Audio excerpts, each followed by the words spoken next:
I mean, it's clear and obvious that when somebody says you're insulting the memories of those who died and you're causing pain to the victims' families by asking for the truth, that's a logical fallacy. That is clearly, it's just clearly wrong. It's stupid. Yeah, they're using the grief of the families and the dead as a shield against us for asking real questions. Yeah, so they're abusing the dead. Mm-hmm. That's true. That's true. Not only are they disrespecting the dead, they are supporting those who, still to this day, have gotten away with mass murder. So they should really think twice about using that excuse to dismiss what we have to say.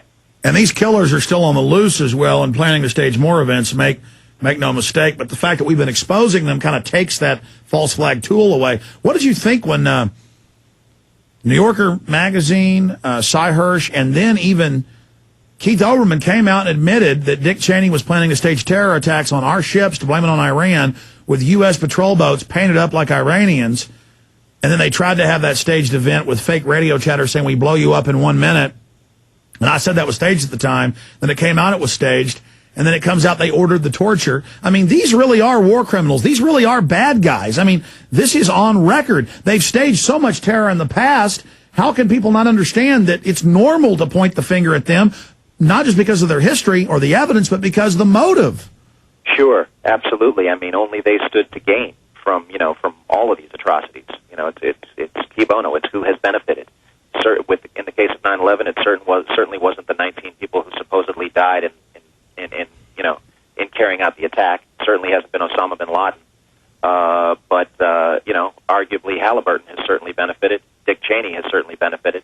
Other military contractors, energy corporations. I mean, the list goes on. If you follow the money, it's clear who has benefited. And given the fact that they announced their agenda before the day, and then that agenda has been prosecuted every day since, and they've been invoking 9/11 and its victims as justification for everything that they've done here and everything that we've been doing abroad. I mean, it's quite clear. I mean, I don't understand where this bottomless well of benefit of the doubt, where this comes from, and when does it finally run out? I mean, a government that lies about air quality and exposes people to toxic dust intentionally in order to reopen Wall Street, a government that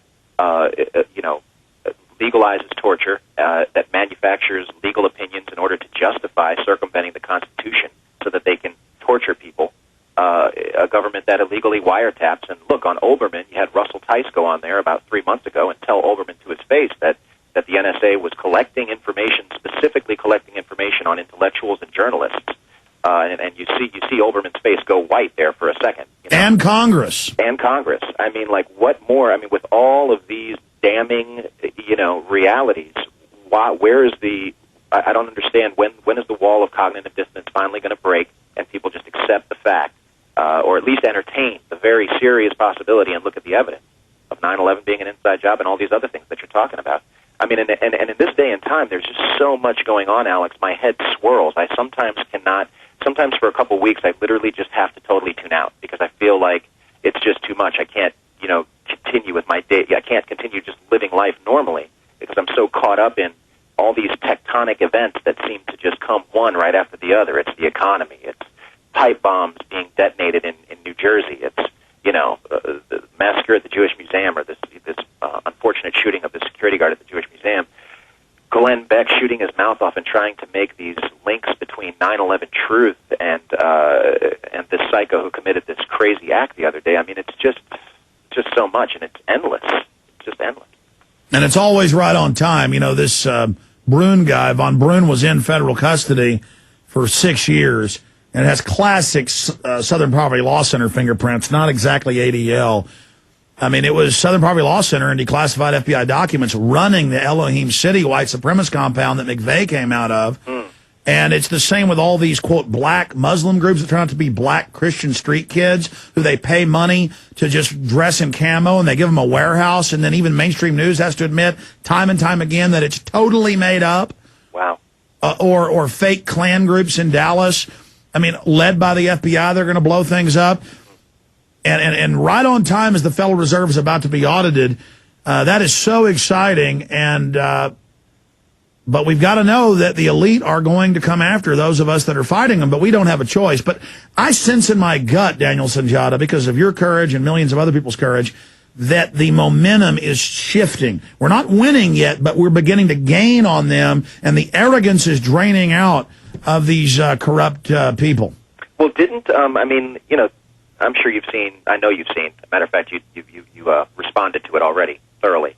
When Glenn, in that clip with Glenn Beck and that, I guess that CIA veteran, I don't know who the other, do you know who the quote-unquote expert was that he was talking to? Yeah, it was all a bunch of spooks and think tank. It was all intelligence operatives. Okay.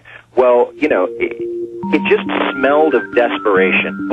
I hear the music, so we'll come back. Exactly. No, you're right. I mean, they were just, and then you look at the CIA guy, Beck's such an egomaniac with narcissism that he was enjoying it, but the other spooks were, yeah, the American people of Al-Qaeda, yeah. I mean, they just looked like they could be blown over by by a 5-year-old. I mean, it was just unbelievable. I agree with you. Stay there. Daniel Sunjata is our guest. Final segment straight ahead.